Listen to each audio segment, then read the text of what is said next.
So Martha, famous, eh? I've always You and wondered Marjorie Taylor Greene. I've always wondered what this would feel like. Fame beyond my wildest dreams. Yeah, we're just sitting here thinking, like Martha, now diva, what will you be after? Like San Pellegrino only, purple Smarties, an ice plunge pool, we think, Yeah, and you'll probably cite one of your colleagues for getting you mustard on your sandwich. I know. Sound about right? I've been demanding they go get me Diet Cokes from the fridge all day. I've had 5 Diet Cokes. Is that the extent of it? That's the extent of it. Yeah, you've been getting stick on social media? Oh, yeah, obviously. Yeah, Obviously. every day. Yeah. Yeah. You're lucky. When I get it, it's just about the way I look. Like I did something really serious a couple of weeks ago, and I remember one response. It was like an affair of state. And one guy said, "Look how bald this guy is." I'm Martha Kelner. And I'm James Matthews. We're on day 68 of Trump 100. And James, you're on the road today. Yeah, that's right. I'm in Caroline County, Virginia, taking the temperature on Trump 2 months in and asking the question, does anybody here care about Signal Gate? Yes, speaking of that Signal group chat, I've been getting lots of feedback today from my run-in with Representative Marjorie Taylor Greene. And not all of the people offering feedback are telling me to go back to my own country.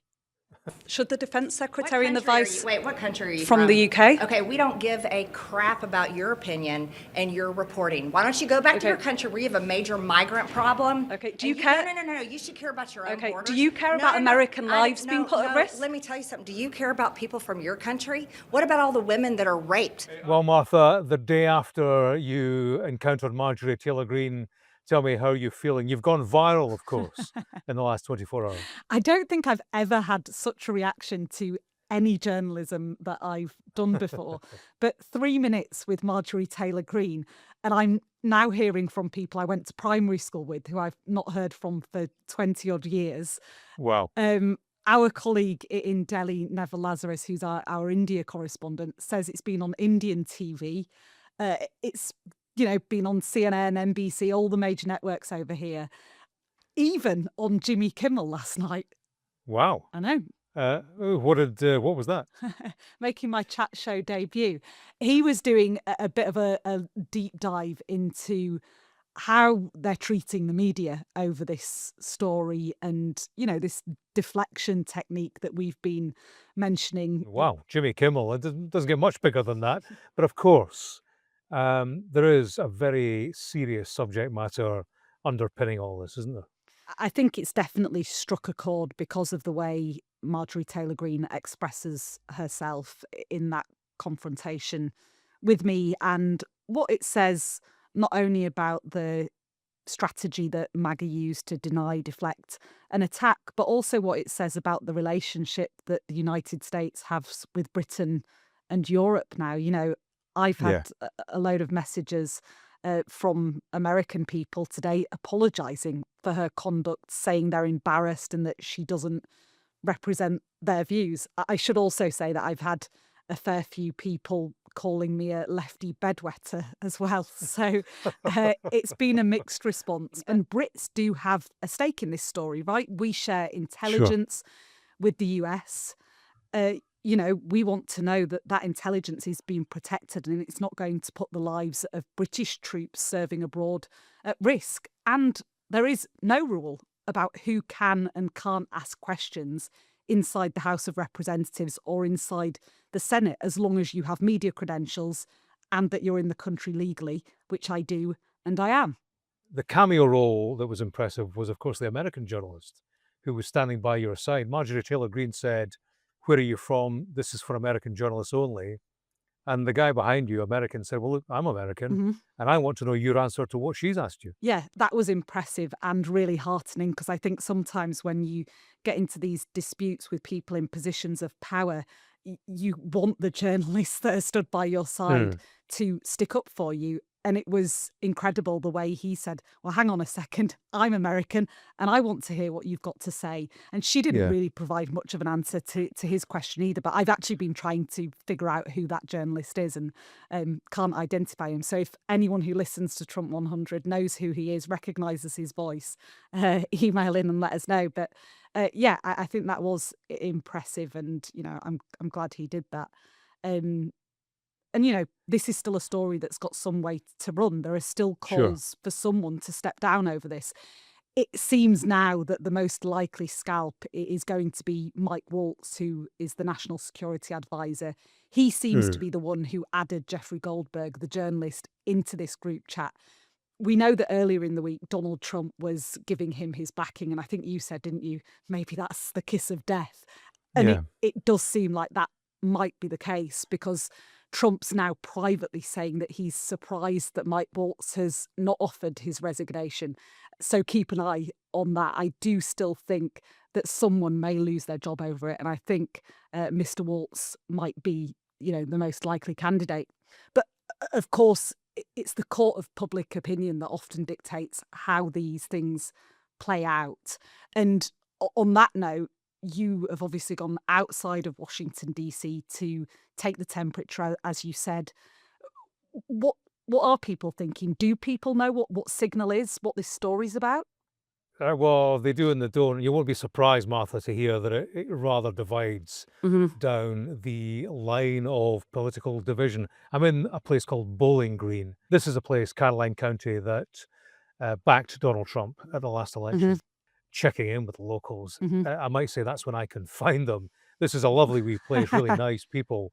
But, we drove in mid-morning this morning and there was literally no one around. We passed eventually a big house, and there was somebody sitting on one of those swing chairs on their porch. So we duly drove up the drive. We're about to ask them, political questions, only to realize it was a mannequin sitting on this bench, and she wasn't doing interviews. But eventually somebody did come to the door. Was very hesitant, wanted to see our credentials and all the rest of it, and actually was very reminiscent of something that you will find on the road as well, I think.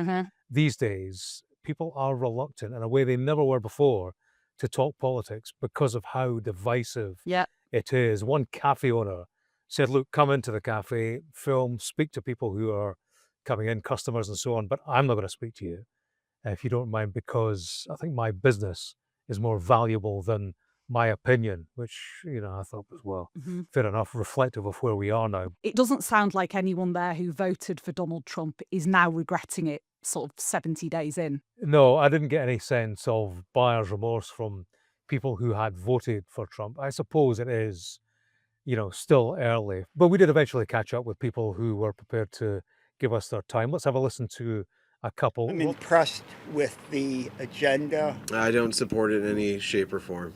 I'm okay with it. I honestly don't feel like he really cares about the American people. Politics is very much the topic of every day in terms of the discussion, and it's something that moves people. One guy we came across, he owns a tattoo studio here in Bowling Green. His name was Jeremiah Hirsch. He's 30 years old. We had a chat with him, and he was reflective, not a fan of Trump, but reflective about changes that he felt in his life, in his community. We need this thing that we all deserve, that's a part of, sorry, it's making me emotional, the American dream. And do you feel you've lost that? In some ways, yes. It's hard, but we just stay focused. I was struck by that guy who has, face full of tattoos, arm full of tattoos, looks like a tough guy, but really moved by the current political situation. He was in tears. Yeah. Politics weighs heavy on people, I think, on both sides. Interestingly, on Signalgate, there was a reluctance amongst the Trump supporters I spoke to accept anything had been done wrong and that it had any significant impact. I spoke to one woman who'd voted for Donald Trump. She said, look, I don't have a TV. I haven't watched a TV for a year. So she actually didn't know anything about it.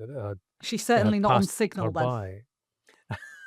Yeah. No. But, and we've spoken about how people seek out different sources for the news, sources that tend to fit their political views. So when they're being told nothing to see here, that's what they tend to believe. It should be said it happens on both sides of the political spectrum, of course, but it's certainly a power that's been employed, deployed by Donald Trump. He's put it to use in the past, but never more so than now. And of course, the problem that creates generally is that when nothing's ever right or wrong, good or bad, nothing's ever regarded as established fact, then rogue actors, whoever they are, can take advantage, step into the chaos and, take advantage for their own benefit. People are becoming ever more siloed here, and that's clear just from watching the network news. So you've got NBC calling for resignations over Signalgate, calling for full investigations and for accountability. And then you have Fox News attacking The Atlantic magazine and the journalist involved and portraying it as politically motivated. So I think this story has really highlighted once again the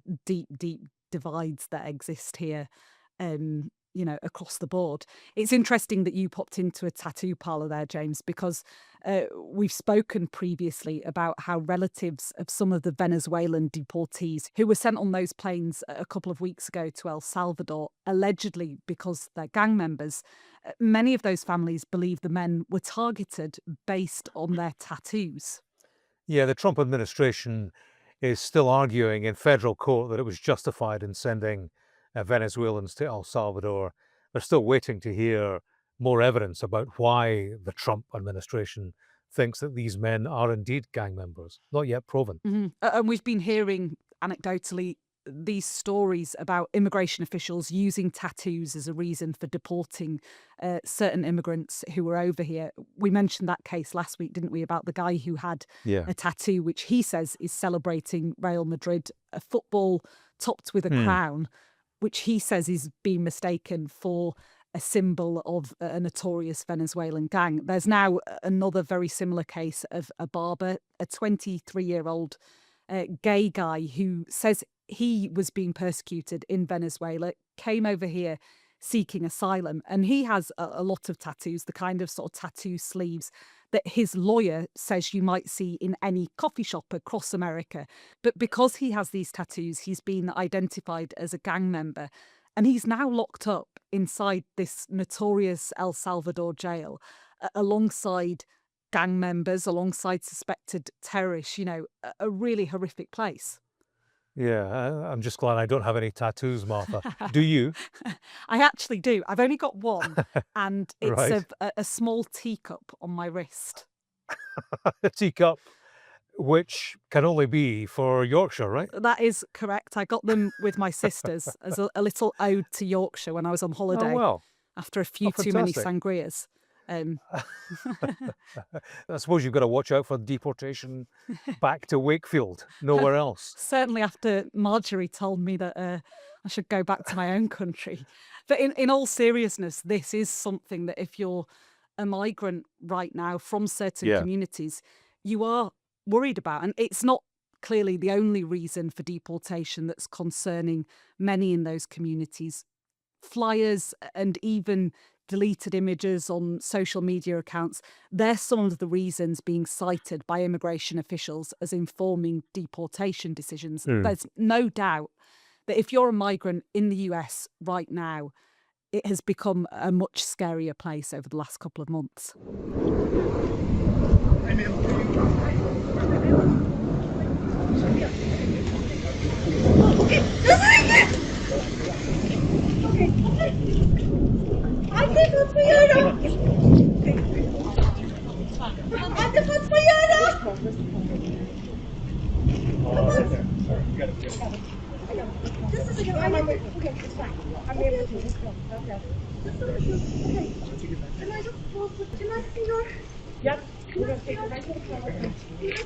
I'll show you everything.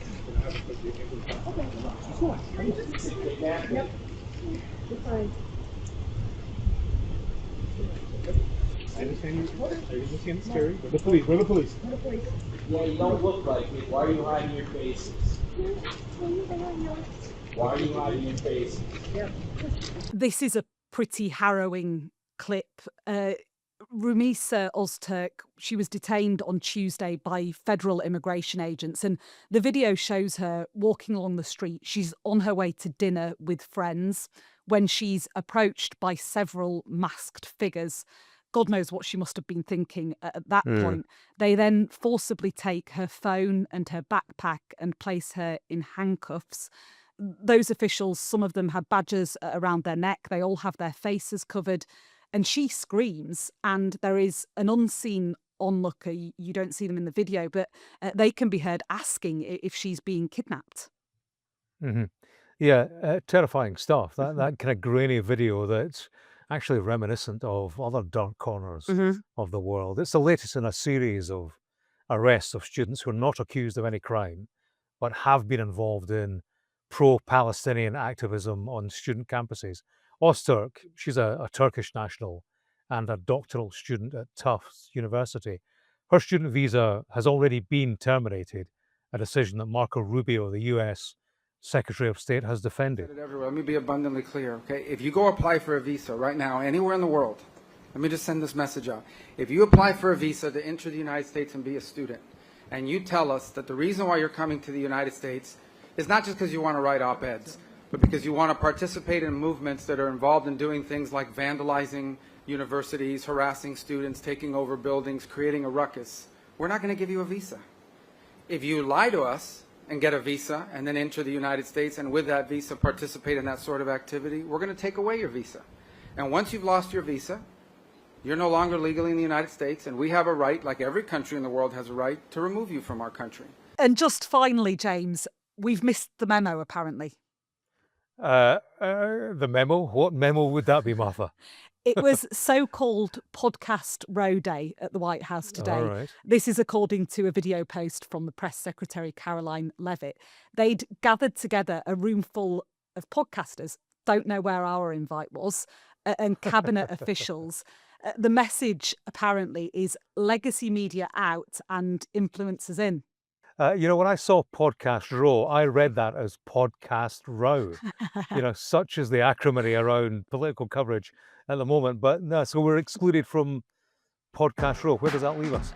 Apparently, I don't know, but I've become a little bit of an internet sensation today. So I'm assuming Caroline Levitt will be in touch soon. So if you'd like to invite us over to Podcast Row, Caroline Levitt, we'd love to oblige. On that note, that's all for day 68 of Trump 100. And thank you for all your questions so far.